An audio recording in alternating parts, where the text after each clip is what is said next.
Y'all came in at the same time. The next person will pretty much take over as the number 2 man. Good. 75 years ago, Russia invaded this very area. So that threat was there then, and that threat is still here today.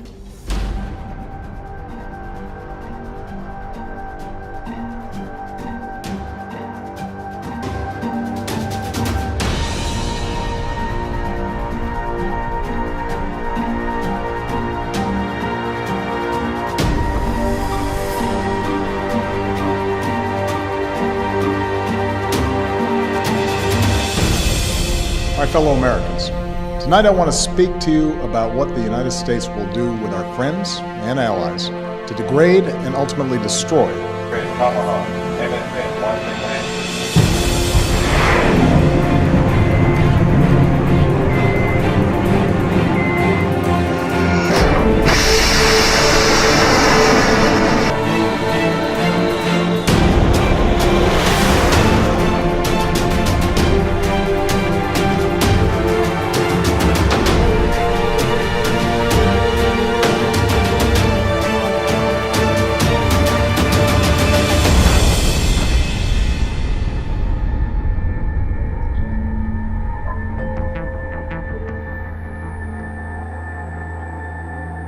The outbreak is such where at this point,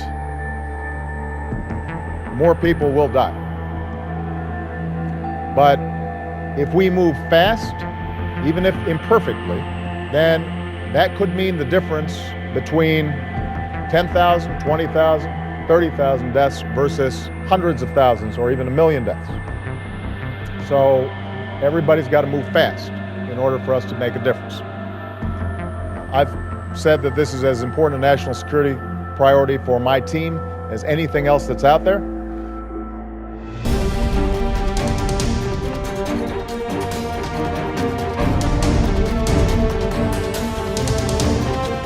We face great challenges and uncertainties to the east and to the south. So we must keep NATO strong.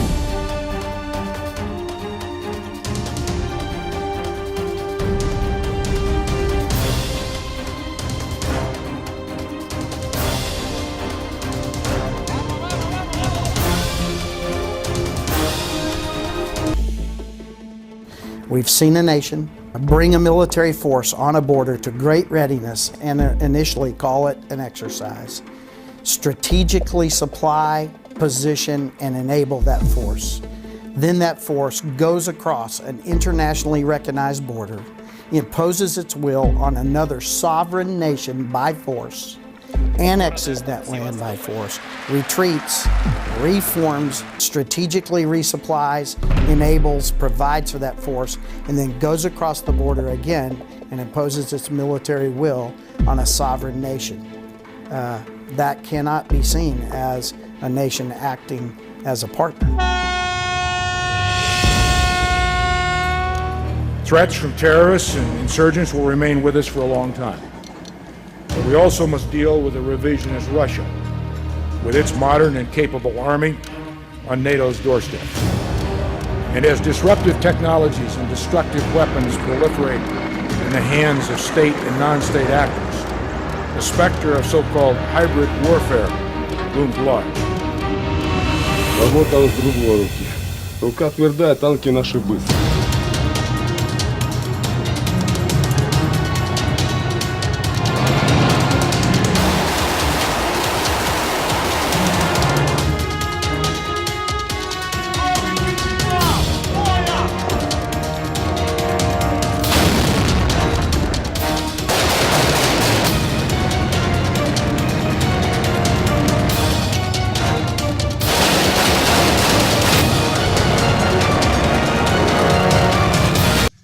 The campaign to confuse the American people has been intense. It's no secret that NATO is facing interesting times. Events like Russia's aggressive actions in Ukraine, the scourge of ISIL in Syria and Iraq are all serious developments that we're tracking here and demand our attention. Question for General Breedlove. Does that mean that you have information to believe that this, what was sighted in Swedish waters, was a Russian submarine of some kind? President Woodrow Wilson spoke to Congress, and he predicted a growing cordiality among nations, foreshadowing an age of settled peace and goodwill. He spoke those words 101 years ago. We all know that history proved the president wrong. The so-called war to end all wars was anything but a war to end all wars. The future security environment remains uncertain, and trying to predict it will continue to be as challenging as ever. But the American people depend upon the Army to be prepared.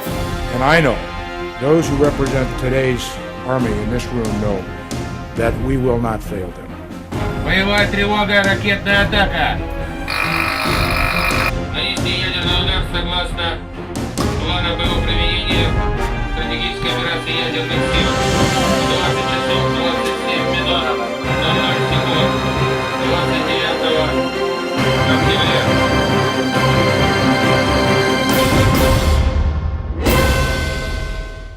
What Alfred said is so true. We are fighting a mass of propaganda that has demonized the Syrian government, demonized its leaders, an effort that precedes every other intervention that the United States has made over the course of many, many decades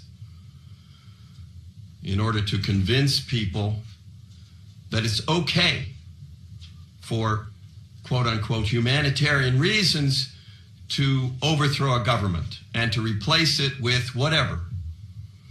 What we saw in the two villages we visited outside Damascus belies the propaganda that has overwhelmed us. It's hard. It's hard for even those of us who have been in the peace movement for a long time. It's hard for us to ignore this propaganda. It is so well orchestrated. We have no right to impose these illegal sanctions. One of the things that stood out to me is not only the lack of medication and the fact that Syrian children are dying because they can't get chemotherapy meds into the country because of the illegal sanctions that the U.S. and the West has imposed. Also, they're not allowing parts and material to get to businesses who are trying to maintain. And they're trying to maintain for more than one reason, and not just to continue to make money, but to employ people.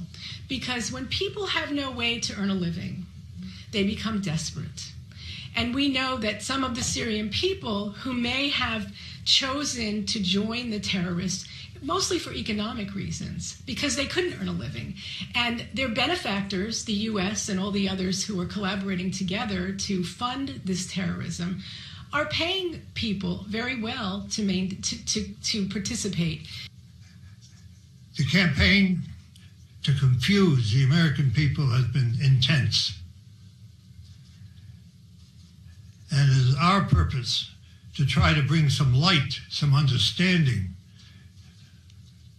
which can perhaps lead to the American people demanding an end to the intervention.